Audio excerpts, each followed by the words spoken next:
Welcome to Kindness Stories, where we share heartwarming tales that remind you kindness always wins. Even when life gets tough, if you enjoy stories that inspire you to stand up, speak up, and believe in yourself, make sure to stay till the end and subscribe for more stories that touch your heart. There was a girl named Maya. She was 15, tall for her age, and had the most beautiful, thick natural curls that framed her glowing brown skin. Maya had always loved her hair. Her mother, who passed away when Maya was just 8, used to spend hours braiding it, oiling it, telling her how her hair was her crown. Her dad, a hard-working single father, did his best to keep that tradition alive, but Maya mostly learned to care for her hair on her own. She was proud of it. It was a piece of her mom that she carried with her every single day. But Maya's school wasn't exactly kind to girls who looked different. It was a mostly white school in a small town, and though Maya was smart and friendly, she never really fit in. Some kids admired her confidence, but others saw her as a target. One girl in particular, Tiffany, was a queen bee. Tiffany had silky straight blonde hair, expensive clothes, and a cruel streak that made her popular, but feared. Maya first came on Tiffany's radar when she answered a question in history class that Tiffany got wrong. It was a tiny moment, but in high school, tiny moments can make or break you. That day, Tiffany decided Maya had embarrassed her, and if there was one thing Tiffany hated, it was being embarrassed. At first, the bullying was subtle, whispers in the hallway, snide remarks about how Maya should do something about that bush on her head, notes left in her locker with insults. But Maya had dealt with worse. She had her dad. She had her love for karate she had started when she was 6 and now was a brown belt, close to getting her black belt. Karate taught her discipline, control, and most importantly, how to hold her head high when the world tried to push her down. Still, the word stung. There were days she'd sit in her room, brushing her hair, tears slipping down her cheeks as she wondered why people had to be so cruel about something she couldn't change. She never told her dad he worked long hours at the local garage. She didn't want to add to his worries. One Friday afternoon, things went too far. Maya was walking home from school, earbuds in, humming to the music blasting through her headphones. She took her usual shortcut through an alley behind the gym, a spot that was quiet and empty. That's when she felt something hit the back of her head. She turned, startled, and there they were, Tiffany and her little gang, 3 other girls, all smirking. Hey, Jungle Girl, Tiffany sneered. What's up? You think you're better than us because you're good at karate or whatever? Maya took out her earbuds, trying to stay calm. I don't want any trouble, Tiffany. I just want to go home. Tiffany stepped closer. Trouble? Oh, we're not here to cause trouble. We're here to help you with that hair. It must be so heavy on your head. All that mess. Before Maya could react, one of the girls pulled out a bottle. At first, Maya thought it was water, but then she smelled it. Bleach. The sharp, choking smell hit her nose just as Tiffany grabbed a fistful of her hair. Let's lighten you up a bit. Tiffany giggled, and the next thing Maya knew, cold liquid was seeping into her curls. It burned her scalp. She screamed, trying to twist away, but the other girls held her arms. Please, stop, Maya cried. She could feel her hair clumping together, strands breaking off as the chemicals did their damage. Tiffany poured the whole bottle, laughing like it was the funniest thing in the world.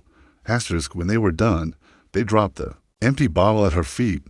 Now you're not so special, are you? Tiffany said, her voice dripping with cruelty. Let's see you show off now. They walked away, their laughter echoing off the alley walls. Maya sank to her knees, touching her hair, chunks of it coming out in her hands. It hurt, but what hurt more was the humiliation. The one thing that made her feel close to her mom, the one thing she felt proud of, was ruined. She ran home, tears streaming down her face. She avoided her dad, locking herself in the bathroom. She spent hours trying to wash the bleach out, but the damage was done. Her once thick curls were patchy, brittle, and broken. In the mirror, she barely recognized herself. She finally came out when her dad knocked, worry etched on his face. Maya, baby, what happened? He asked gently. Maya broke down, telling him everything. He held her, stroking what was left of her hair, and whispered, I'm so sorry. You didn't deserve this. You are beautiful. We'll fix this, and we'll make sure they pay. Asterisk that weekend, Maya's dad took her to a salon. The stylist tried her best, but the only solution was to shave most of Maya's hair off to let it grow back healthy. Maya stared at her reflection, tears in her eyes. Her crown was gone. Or so she thought.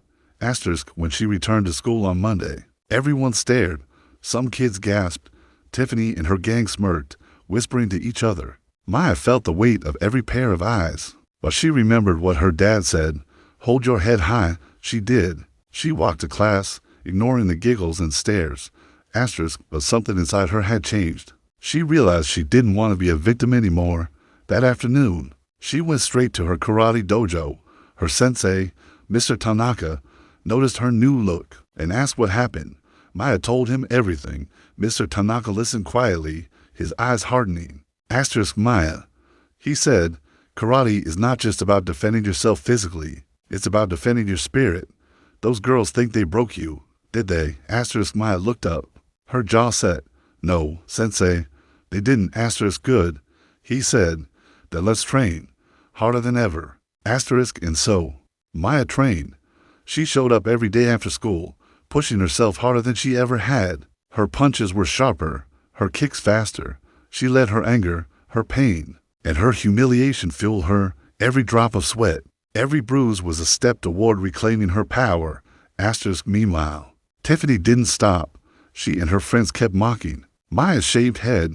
They called her cue ball, alien, baldy. But the more they taunted her, the stronger Maya felt. She knew something they didn't. She was not just the girl with pretty hair anymore. She was a warrior. Asterisk one day, the principal called Maya into his office. There, her dad was waiting, along with Tiffany and her parents. The principal had found out about the Bleach incident. Another student had filmed it and anonymously sent it in. Tiffany sat there, arms crossed, rolling her eyes. Asterisk Maya's dad squeezed her hand. The principal looked at Tiffany. Do you have anything to say for yourself? Asterisk Tiffany shrugged. It was just a joke. She's overreacting. Asterisk Maya stood up. Her voice was calm but strong. A joke? You didn't ruin my hair. You didn't ruin me. You only made me stronger. Asterisk Tiffany scoffed, but her parents looked mortified. The principal suspended Tiffany and her friends for a month and threatened expulsion. If there were any more incidents, it felt good, but Maya knew she needed more than just punishment. She needed to prove to herself that she was bigger than all of this. Asterisk a few weeks later, Maya's dojo hosted a local karate tournament. It was open to all ages, and word got around school that Maya would be competing. Tiffany's friends came to watch, hoping to see her fail, to laugh at her. Asterisk Maya stepped onto the mat, wearing her crisp white gi, her shaved head gleaming under the lights. She felt her mom's spirit in her dad's strength, her sensei's teachings. Her opponent was tough, a boy from another dojo, older, bigger, but Maya was ready. Asterisk the match was intense. Every kick, every block, every punch felt like a piece of her soul being put back together. She could hear Tiffany's friends snickering at first, but as Maya dominated the match, their laughter died. She won her first round, then the second, then the final. When the referee raised her hand in victory, the entire dojo erupted in cheers. Asterisk Tiffany, who had come to sneer, sat frozen in the stands, her mouth open. Maya looked straight at her, a quiet smile on her face. She didn't need to say a word. She had already won. Asterisk that night, Maya went home, her trophy in her bag, her spirit soaring. Her dad hugged her, pride radiating from him. Your mom would be so proud, he said. Asterisk Maya knew her hair would grow back in time, but she had learned something much more important. Her true crown was her courage, her kindness, her strength. The bullies could never bleach that away. Asterisk from then on, Maya didn't hide. She joined the school's peer support group, helping other students stand up to bullies. Her story spread across the town, inspiring kids who felt different or alone to find their own power. Asterisk and Tiffany, she transferred to another school the next year. Rumor had it her new school didn't tolerate bullies. Maya didn't care. She had no room left in her heart for hate. She had found something better: self-love, community, and a warrior spirit that would never be broken. Asterisk Maya's hair did grow back, long, thick, and beautiful, just like before. But when she looked in the mirror, she no longer saw just her hair.